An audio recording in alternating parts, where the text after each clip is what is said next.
Selamat datang di podcast Bagi Horor.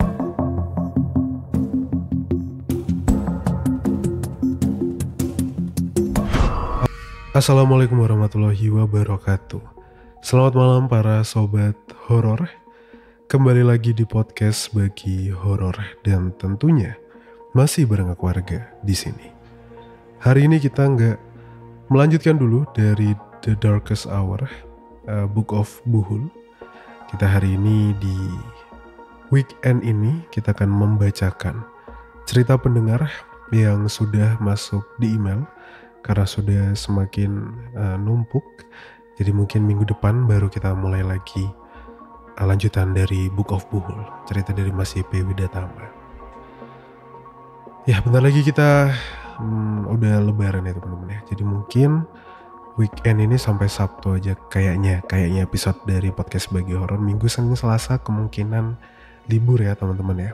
Selamat Hari Raya Idul Adha dulu buat teman-teman semua yang sedang mendengarkan. Hari ini aku akan membawakan sebuah cerita yang judulnya itu Hantu Teater. Seperti apa hantu teater ini? Karena dulu aku kan juga pernah ikut teater. Nah, jadi apakah ini ada hubungannya dengan teater atau enggak? Kita coba bacakan sebentar lagi. Tapi sebelumnya buat yang belum subscribe YouTube-nya podcast Bagi Horor, jangan lupa di subscribe ya teman-teman ya. Yang dengerin di Spotify ke YouTube bentar, cari Bagi Horor, terus jangan lupa di subscribe. Yang di Spotify juga jangan lupa di follow, jangan lupa di like, ditulis komentarnya di YouTube maupun di Spotify. Karena semoga tahun ini aku butuh bantuan kalian, semoga bisa mencapai 50.000 lah ya subscriber di YouTube. Karena di Spotify kita udah tembus 400.000. Terima kasih semuanya, terima kasih sebesar-besarnya. Oke, langsung aja kita masuk ke cerita untuk hari ini. Pasang headset kalian, tutup pintu, matikan lampu. Podcast Bagi Horor siap membagikan ceritanya. Selamat mendengarkan. Hantu Teater. Halo Karga, perkenalkan, aku Bulan. Semoga Karga dan pendengar podcast Bagi Horor sehat selalu. Amin. Dulu, aku pernah mengirimkan sebuah cerita tentang kesurupan selama 3 tahun di sekolahku. Kalau tidak salah, aku mengirimkan cerita di tengah kesibukanku menulis skripsi di tahun 2021. Dan sekarang, aku sudah 3 tahun lulus dan sudah 2 tahun bekerja sebagai freelancer di sebuah startup yang kerjanya itu WFH. Jadi ya, aku masih standby di kampungku yang indah di Sumatera Barat. Sekarang pas banget nih, lagi mati listrik plus hujan, jadinya aku gak bisa kerja dan pas banget. Tadi pagi maraton denger podcast Bagi Horor dan kepikiran buat tulis cerita lagi. Dulu, akunya mau berbagi cerita tentang beberapa hal, termasuk inyak atau harimau. Harimau jadi-jadian dari daerah kami. Namun, menurutku, hantu teater adalah cerita yang paling ingin kuceritakan untuk saat ini. Kejadian ini dimulai dari suatu hari, beberapa bulan setelah kelulusanku dari kuliah. Aku yang backgroundnya adalah mahasiswa budaya, berkeinginan untuk mengadakan sebuah pementasan teater di daerah tempat tinggalku. Bersama teman-teman komunitas, kami mulai menyiapkan segala hal. Hingga terciptalah sebuah pementasan teater. Ada beberapa teater yang kami bawakan, dan salah satunya teater yang bertema sesosok jin dari daerah kami yang dipercaya bisa membunuh orang. Ya semacam jin santet gitulah. Teater berjalan dengan lancar. Acara selesai sekitar jam 12 malam. Kebetulan kami kedatangan tamu dari sebuah komunitas budaya dari kabupaten sebelah. Jadi kami ngobrol-ngobrol sebentar sampai jam 1 malam. Setelah itu bersih-bersih lokasi, sekitar ya 1 jaman lah. Dan akhirnya pulang. Jarak dari lokasi teater ke rumahku itu kurang lebih sekitar 7 km. cukup dekat sebenarnya. Tetapi yang perlu diketahui, aku tinggal di sebuah desa yang sangat jauh dari keramaian. Di desa kami, pukul 8 malam, kebanyakan orang sudah di dalam rumah. Kecuali ya beberapa mas-mas atau bapak-bapak yang nongkrong di warkop. Sangat jarang lah muda-mudi berkeliaran di atas jam 10 malam. Karena memang ya sesepi itu tempatnya. Kebanyakan orang berprofesi sebagai petani. Jadi mereka rata-rata kelelahan dan memutuskan untuk tidur setelah Isya. Tempat diadakannya teater adalah di balai kecamatan, pusat kegiatan yang ada di desa. Tempatnya berada di tengah-tengah kampung. Kami, anggota komunitas dan anggota teater, berasal dari berbagai macam desa. Anggaplah ada yang tinggal di arah selatan balai kecamatan dan ada yang tinggal di arah utara dari balai kecamatan itu. Aku dan 3 orang anggota komunitas lainnya tinggal di desa arah utara dari balai kecamatan, sedangkan selebihnya tinggal di daerah selatan balai kecamatan. Desaku adalah yang paling tinggi dari desa lainnya. Ujung dari desaku adalah gunung. Jadi di atas desaku sudah gak ada desa lain, melainkan gunung. Kami yang akan pulang ke arah utara balai kecamatan itu menaiki 3 motor. 1 motor ada 2 penumpang. Kebetulan kami 3 pasang. Aku 1 motor sama adikku, 4 temanku. Anggap saja itu namanya ada bintang, ada matahari, terus ada malam, ada siang gitu ya. Nah bintang ini 1 motor sama malam. Si matahari 1 motor sama siang. Di antara kami ini, orang yang rumahnya dari yang terutara adalah bintang, aku, adikku, matahari, malam, terus siang. Urutannya gitulah kira-kira. Tapi yang memiliki motor itu aku, malam sama siang. Jadilah malam sama siang nganter matahari sama bintang ke rumah masing-masing. Dan nanti balik lagi lah mereka ke arah selatan ke rumah mereka masing-masing. FYI, for your information nih, malam, siang, dan adikku itu laki-laki. Aku, matahari, dan bintang itu perempuan. Laki-laki yang bawa motor, perempuan duduk di belakang. Perjalanan kami lancar, walau perjalanan agak gelap, karena di desaku hanya beberapa spot yang diberikan lampu jalan. Kami melewatilah rumah siang dan malam, karena siang dan malam memboncengi matahari dan bintang. Jadi mereka harus nganterin dulu, baru nanti balik lagi mereka ke rumah masing-masing. Di perjalanan malam menuju subuh, jujur gak ada perasaan takut, dikarenakan kami ini 3 motor, terus salah satu motor, itu ada motor yang lampunya tuh terang banget. Saking terangnya sampai arah-arah samping jalan pun kelihatan sama itu lampu. Nah ini motornya si Malam tuh, yang anak namanya Malam. Masuklah kami ke persimpangan yang mengarah ke rumahnya Matahari. Sebenarnya aku, adikku, Bintang, dan Malam itu bisa lewat jalan lain, jalan besar lah sebutannya, lurus yang sebenarnya lebih dekat ke rumah kami. Tapi kasihan kan si siang kalau nanti nganterin sendirian, pulangnya sendirian lah, habis nganter Matahari. Jadi kami ngikut lah ceritanya, solidaritas, ngikut ke rumahnya Matahari. Perjalanan itu lebih sepi dan gelap. Ya mungkin karena ini jalan yang lebih kecil kan. Gak ada satupun lampu jalan.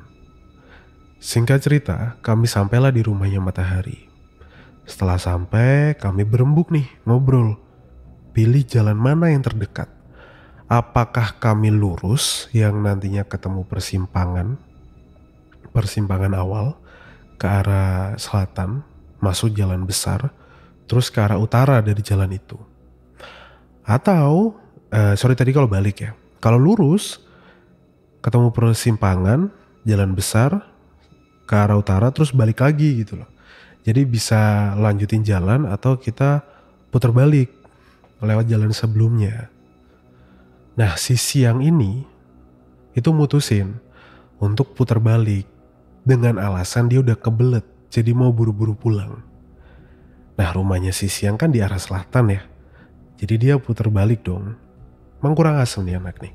Kita padahal masuk ke rumahnya Matahari itu kan supaya nemenin dia ya. Supaya biar ini anak gak sendirian pulangnya. Giliran udah diantar, malah dia mau pulang duluan, mau pulang sendiri. Akhirnya aku, adikku, terus ada Malam sama Bintang mutusin mempersingkat perjalanan dengan lurus ke depan lewat jalan kecil. Nanti ketemu persimpangan lagi di jalan besar, lurus arah utara sampailah ke rumahku. Di sini posisinya aku, adikku ada di depan dengan motor Vario kami. Nah di belakang ada Malam sama Bintang dengan motor gede yang lampunya itu bisa terang banget. Awalnya nih, si Malam itu pakai lampu motor yang biasa, yang standar lah. Jadi nggak terlalu terang. Karena kan kita di perkampungan kan, takutnya mengganggu gitu. Nah, aku ini sebagai penumpang itu punya kebiasaan. Selalu lihat ke arah depan, lihat perjalanan kita. Jalan masih kelihatan. Masih kelihatan karena lampu dari teras-teras rumah warga. Nah, tiba-tiba di situ aku ngeliat di arah depan sebelah kanan ada sosok kayak pocong. Sampai sekarang aku masih kebayang tuh bentuknya. Aku ngeliat jelas tuh ikatan-ikatan di badannya, kain putih. Terus ada di ujungnya ada kayak ikatan gitu kan, khas pocong banget lah. Aku langsung ngucapkan di situ, astagfirullahaladzim, astagfirullah. Adekku juga tiba-tiba lambatin laju motor dan ngubah lampu dekat ke lampu jauh. Motor di belakang, motornya Malam sama Bintang, itu tiba-tiba nyalain lampu yang terang tadi, dipakai tuh. Motor masih jalan tuh. Sampai kira-kira posisi kita itu persis yang ada tadi aku lihat pocong itu. Tapi anehnya, pocongnya gak ada. Gak ada pocong sama sekali di tempat yang tadi aku lihat. Melainkan ada bapak-bapak di situ, belum terlalu tua. Dia pakai topi, bawa 2 ekor anjing pakai tali gitu. Jadi kayak semacam orang yang bawa anjingnya jalan sore-sore gitulah. Aku bilang lah, alhamdulillah ya Allah. Adikku juga kasih klakson di situ. Kita lanjutlah perjalanan sampai rumahku. Akhirnya kita sampai di persimpangan menuju jalan besar. Kita langsung menuju ke utara, ke arah ke rumahku. Di perjalanan yang kurang lebih 1 kilo lah menuju rumahku, aku ngeliat jam di handphone. Ternyata jam 2 lewat 15 menit. Aku kepikiran di situ. Apa iya ya ada orang jalan-jalan bawa anjingnya jam 2 malam, jam 2 pagi. Kayak aneh kan. Terus aku tanya adikku kan, Dek, kamu lihat gak sih tadi? Adikku langsung motong. Udah kak, gak usah cerita. Nanti aja kak, nanti aja. Coba kakak WA deh, WA si Bintang. Suruh Bintang nginep di rumah kita aja lah. Kalau si Malam mau nginep juga, gak apa-apa. Akhirnya aku WhatsApp lah Bintang. Bintang setuju buat nginep. Dan akhirnya motor kami ngarah lah ke rumahku. Sesampainya di rumah, Malam bilang kalau dia ini harus pulang karena neneknya itu nungguin di rumah sendirian. Sedangkan Bintang memutuskan untuk nginep di rumahku. Karena ya rumah Bintang kan paling utara kan di antara kami. Dan paling besok siang lah aku sama adikku bakal nganterin dia pulang. Setelah masuk rumah, aku langsung celetuk. Dek, kamu tadi ngeliat gak sih ada sesuatu di jalan pas dekat rumahnya si Matahari? Tadi tuh kakak kayak lihat orang di situ, tapi sebelumnya itu bukan orang deh. Kayak adikku langsung nyeletuk. Pocong kan kak? Aku kaget dong. Gila, adikku juga lihat ternyata. Adikku langsung cerita hal yang sama dengan apa yang aku lihat. Jadi dia awalnya ngelihat pocong dengan rupa yang sama, bentuk yang sama. Terus dia langsung ubah lampu motor dari lampu dekat jadi lampu jauh. Nah pas udah dekat, dia lihat pocongnya itu berubah dari yang bentukan pocong jadi manusia. Kayak bapak-bapak pakai topi bawa 2 anjing. Yang bikin adikku ragu itu manusia apa bukan adalah pertama, Kami lewat jalan perkampungan kecil, dan itu bapak-bapak cuma lihat ke bawah atau ke kakinya. Bapak-bapaknya tuh gak ngeliat ke arah kami sama sekali. Dan 2 anjing yang dia bawa itu gak ngegonggong sama sekali. Padahal harusnya di kampung kita tuh, kampung di situ tuh, ya kalau ada orang lewat ya nyapa lah, atau enggak ngeliat lah siapa yang lewat, kan itu perkampungan kan. Dan kalaupun seandainya bapak-bapak itu ngeliatin wajahnya, pasti kami familiar lah sama dia, karena kan kampung kan kecil juga kan daerah situ, pasti kenal kan. Di sini Bintang itu ngaku nggak lihat apa-apa, karena katanya dia fokus ngelihat ke arah kiri jalan. Jadi dia nggak ngelihat ada orang, ataupun anjing, ataupun pocong lah. Kami masih mencari teori-teori, dimana mungkin yang tadi itu salah lihat, atau mungkin halu, capek kan, udah jam 2 pagi kan. Tapi tiba-tiba sekitar 15 menitan, si Malam itu WA ke aku. Kak, katanya, jadi kakak lihat pocong gak di jalan dekat rumahnya Matahari, katanya. Wah, dek langsung kan. Aku yang dari tadi mulai mencari alasan supaya ini terdengar logis, terdengar masuk akal, terdengar cuma halu. Pas baca chatnya Malam jadi kepikiran ulang. Adekku ambil HP-nya, langsung ditelepon tuh si Malam. Akhirnya Malam cerita lah, panjang lebar, sama persis dengan aku dan adikku lihat. Dia ngelihat pocong yang awalnya dia pakai lampu motor standar, langsung ganti ke cahaya yang lebih terang buat mastiin. Tapi setelah deket, dia malah ngelihat bapak-bapak pakai topi bawa 2 anjing. Dan logikanya sama kayak adikku.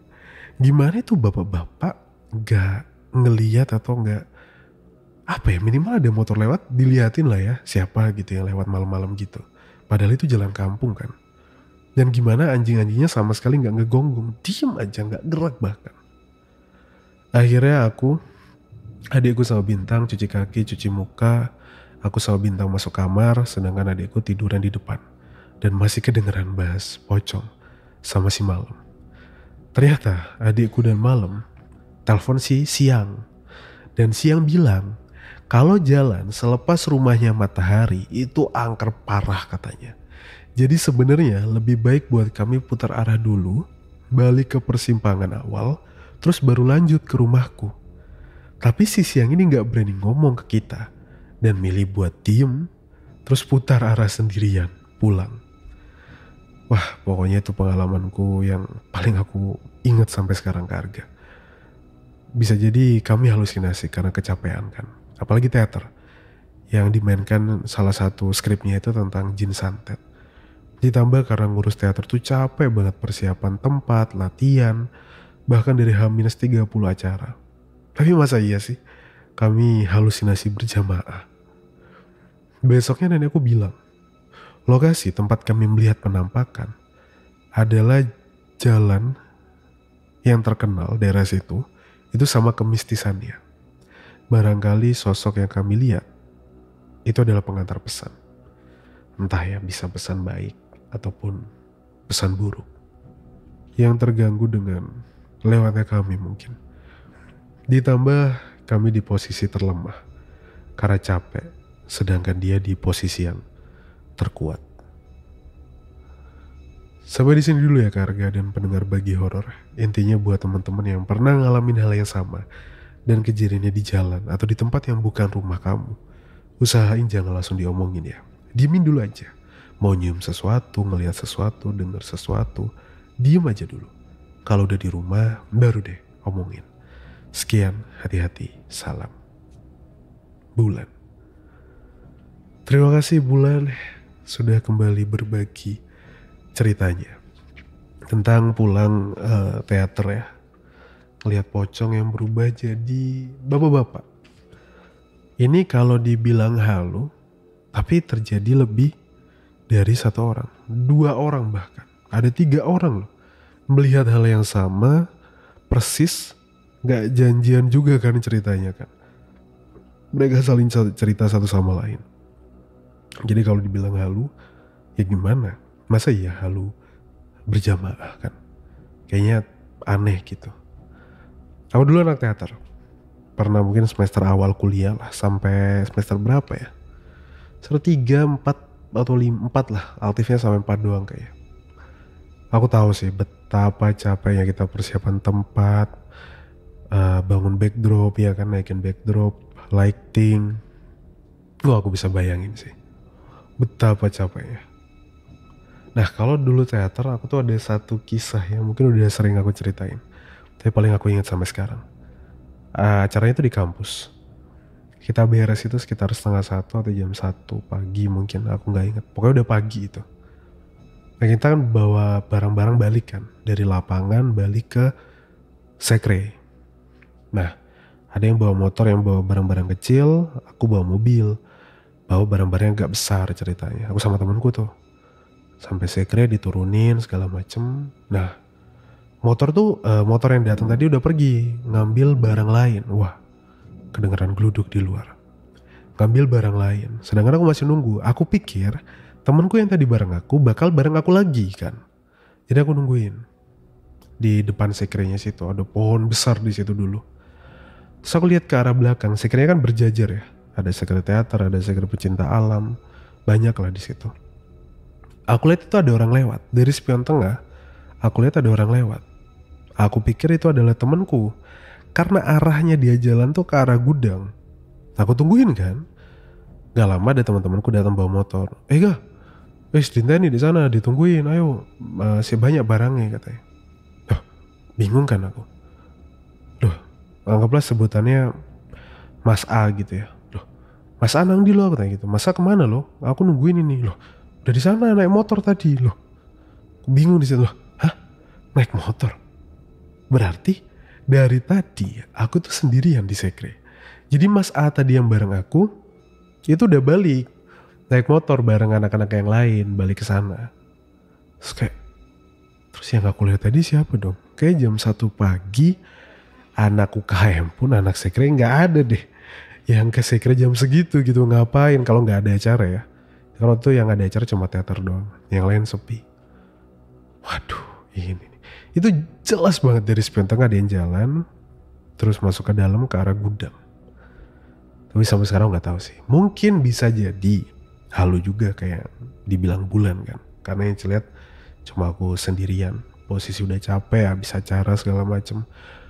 Aku ingat tuh sampai aku pernah nggak tidur 1 hari lebih mungkin. Itu aku capek yang setengah mati. Bahkan duduk doang nih bisa ketiduran. Karena ya itu bangun panggung segala macam kan ada timpang, ada tim apa satu lagi ya? Timpang kan tim panggungnya. Seru lah teater dulu. Tapi teater salah satu hal yang paling banyak lah aku dapet ilmu di situ. Salah satunya ya monolog, bercerita.